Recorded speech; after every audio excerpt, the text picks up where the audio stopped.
जय श्री कृष्ण। आज हम दशा माता की पहली कथा राजा नल और दमयंती की कहानी कहेंगे।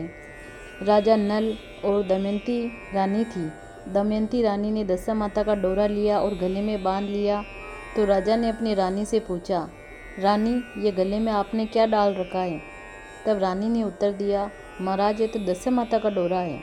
राजा ने दशा माता के डोरे को रानी के गले से तोड़कर फेंक दिया, जिससे दशा माता क्रोधित हो गई और राजा को स्वप्न में आकर कहा कि राजा, तेरी सुदशा जा रही है और अवदशा आ रही है। राजा ने स्वप्न में ही पूछा, मुझे कैसे मालूम होगा? तब दशा माता ने कहा, राजा, जब तेरी इच्छा खली खाने की और रानी की चने खाने की होगी, वहीं तेरी अवदशा का प्रारंभ है। जब दशा माता का दिन आया, राजा अपने दरबार में बैठा हुआ था। उसी समय राजा नल को खली खाने की इच्छा हुई। राजा ने सेवक के हाथ खली मंगाकर खाई। उसी समय से सेवक, घोड़े, हाथी आदि सभी चीज़ें पत्थर की ही हो गई। राजा का राज्य नष्ट हो गया। इधर महल में रानी दमयंती को चने खाने की इच्छा हुई। रानी ने भी अपनी दासी से चने मंगवाकर खाए। इस तरह दशा माता के कोप से राजा रानी भूखों मरने लगे। राजा रानी अपने दोनों पुत्रों को साथ लेकर निकल पड़े। आगे चलते चलते रास्ते में लाखा बंजारे की बालद मिली। राजा ने अपने दोनों पुत्रों को अमानत के तौर पर रखने को सौंप दिए और राजा रानी आगे चल दिए। रास्ते में राजा के मित्र का गांव आया। राजा व रानी मित्र के घर गए तो मित्र ने राजा रानी का खूब आवभगत सत्कार किया और पकवान बनाकर भोजन कराया। मित्र ने अपने शयन कक्ष में राजा रानी को सुलाया। उसी कमरे में मित्र की पत्नी का 1.25 करोड़ का हार एक खूंटी पर टंगा हुआ था और वह खूंटी मोर के आकार की थी। मध्य रात्रि को अचानक रानी की आंख खुली तो उसने देखा कि मोर के आकार वाली खूंटी राजा के मित्र की पत्नी का हार मुंह में निगल रही है। रानी ने तुरंत राजा को जगाकर दिखाया। यह देख राजा रानी रात्रि को ही वहीं से निकल पड़े।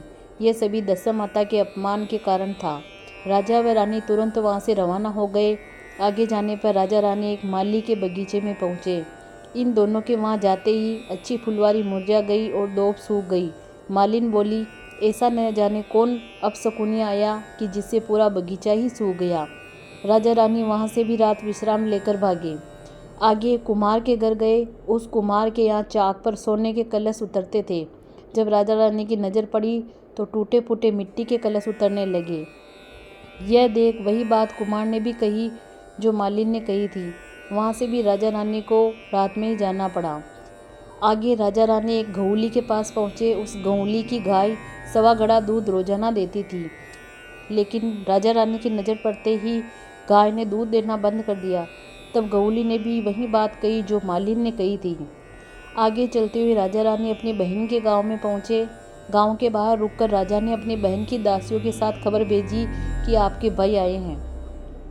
राजा की बहन ने अपनी दासी से पूछा, मेरा भाई कैसी दशा में है? दासी ने कहा, दोनों बहुत ही बुरी दशा में हैं। यह सुन राजा की बहन एक थाली में रोटी व कांदे रखकर अपने भाई से मिलने गई। भाई ने अपने हिस्से की रोटी को कांदे के साथ खा लिया, लेकिन भाभी ने अपने हिस्से की रोटी और कांदा उसी जगह गड्ढा करके धरती में गाड़ दिया। आगे जाने के बाद जब एक गांव में राजा रानी पहुंचे तो वहां का नगर सेठ पूरे गांव को भोजन करा रहा था। राजा ने रानी से कहा, तुम यहाँ नदी में मछलियाँ पकड़कर भूनो, तब तक मैं भी भोजन की एक पत्तल ले आता हूँ।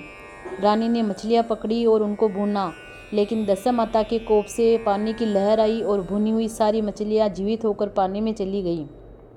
उधर जब राजा भोजन की पत्तल लेकर आ रहा था तो चील ने झपट्टा मारा और पत्तल लेकर उड़ गई। चील के झपट्टा मारने से चावल का एक दाना राजा की मूंछ पर चिपक गया। राजा को खाली हाथ और मूंछ पर चावल चिपका हुआ देख रानी के मन में आया कि राजा भोजन खुद खा गया, और रानी को खाली बैठी देख राजा मन में सोचने लगा कि रानी सभी मछलियाँ खुद खा गई। लेकिन किसी ने भी किसी को कुछ नहीं कहा और आगे चल पड़े। चलते चलते दोनों रानी के मायके जा पहुँचे। दोनों ने अपना भेष और नाम बदलकर नौकरी के लिए याचना की। तब राजा को घोड़े की घुड़साल में और रानी को वहाँ की महारानी का श्रृंगार करने की नौकरी मिल गई। राजा रानी दोनों नौकरी करते रहे। जब 1 साल हुआ और फिर दशा माता का व्रत आया, तब रानी राजा से बोली, आज की कमाई से भोजन बनाने का सामान ले आना। आज हम लोग अलग अलग भोजन बनाएंगे। राजमहल में आज हम भोजन नहीं करेंगे। राजा भोजन का सभी सामान ले आया। तब रानी ने भोजन बनाया और दशा माता के पूजन की तैयारी की। जब रानी दमयंती महल की रानियों के साथ मिलकर दशा माता का पूजन कर पीपल की परिक्रमा सबके साथ कर रही थी, तभी दमयंती के पेट से कुमकुम के पैर बन रहे थे। यह देख रानियां अपने पैर से होना बताने लगी, लेकिन दमयंती की माता ने कहा कि सभी रुको, हम एक एक करके परिक्रमा लगाएंगे, तभी पता लगेगा कि ये कुमकुम के पैर किसके हैं। एक एक ने जब परिक्रमा की तो यह पाया कि कुमकुम के पैर दासी दमड़ी के बन रहे हैं। पूजन करने के बाद राजा रानी ने बगीचे में ही भोजन किया। राजा भोजन करने के पश्चात कुछ देर के लिए वहीं जमीन पर सो गया। तब राजा ने स्वप्न में पुनः दशा माता ने आकर कहा, राजा तेरी अवदशा चली गई और दशा वापस आ गई है। राजा रानी ने महल में जाकर अपना हिसाब करने को कहा। उसी समय दमयंती ने भी अपनी माँ से कहा, मैं ही आपकी दमयंती हूँ। तब माता बोली, बेटी यह बात पहले ही बता देनी थी।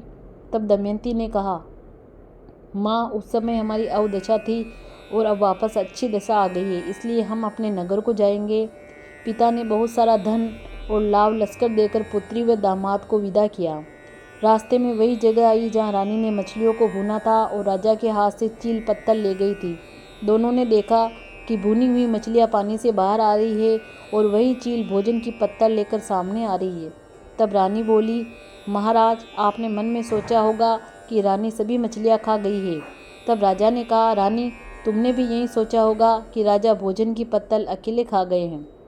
चलते चलते राजा जब अपनी बहन के गांव में पहुंचे और दासी के साथ अपनी बहन को खबर भेजी, तो राजा की बहन ने दासी से पूछा, मेरे भाई और भाभी किस दशा में हैं? तब दासी ने कहा, बहुत अच्छी दशा में हैं।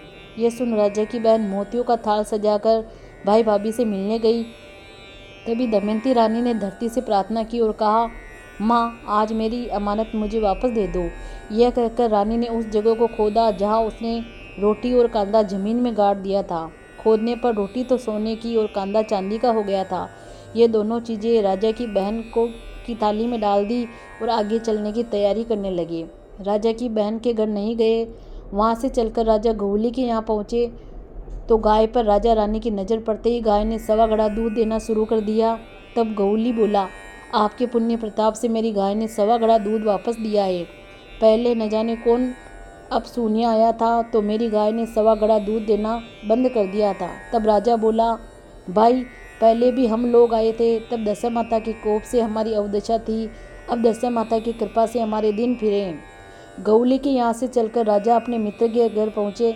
मित्र ने राजा रानी का पहले की तरह से सम्मान किया और वही कमरा रात्रि विश्राम के लिए दिया जिसमें राजा रानी पहले ठहरे थे। राजा रानी को तो मोरनी द्वारा खूंटी के हार को निगल जाने की चिंता थी, इसलिए नींद कहाँ से आती। ठीक आधी रात को वहीं लकड़ी की मोरनी खूंटी हार वापस उगलने लगी तो राजा ने अपने मित्र को और रानी की पत्नी को जगाकर दिखाया, आपका हार इस लकड़ी की मोरनी ने निगल लिया था। आप लोगों ने सोचा कि हम लोग आपका हार लेकर चले गए। प्रातः नित्य कर्म से निपटकर राजा रानी अपने लश्कर के साथ उसी माली के बगीचे में पहुँचे। राजा रानी की नज़र पड़ते ही पूरा बगीचा फिर से हरा हो गया। तब माली ने कहा, आपके ही पुण्य प्रताप से मेरा बगीचा फिर से हरा भरा हुआ है। पहले न जाने कौन आया था कि पूरा बगीचा ही सूख गया था। तब राजा ने माली से कहा, भाई पहले भी हम लोग आए थे, दशा माता के कोप से हमारी अवदशा होने से बगीचा सूखा था, अब हमारे दिन फिरे हैं। वहाँ से चलकर राजा रानी कुमार के यहाँ पहुँचे। दोनों की चाक पर नज़र पड़ते ही वापस सोने के कलश उतरने लगे तो कुमार ने भी पुण्य प्रताप का बखान किया और राजा ने भी अपनी दशा का विवरण सुनाया। सभी ओर से निवृत्त होकर राजा रानी लाखा बंजारा के यहाँ अपने दोनों पुत्रों को लेने पहुँचे, लेकिन बंजारन ने दोनों पुत्रों को देने से मना कर दिया और कहने लगी कि ये दोनों तो मेरे पुत्र हैं, और रानी ये कह रही थी कि ये दोनों मेरे पुत्र हैं। रानी और बंजारन का पुत्रों के लिए विवाह सुनकर गांव के कुछ लोग वहाँ जमा हो गए।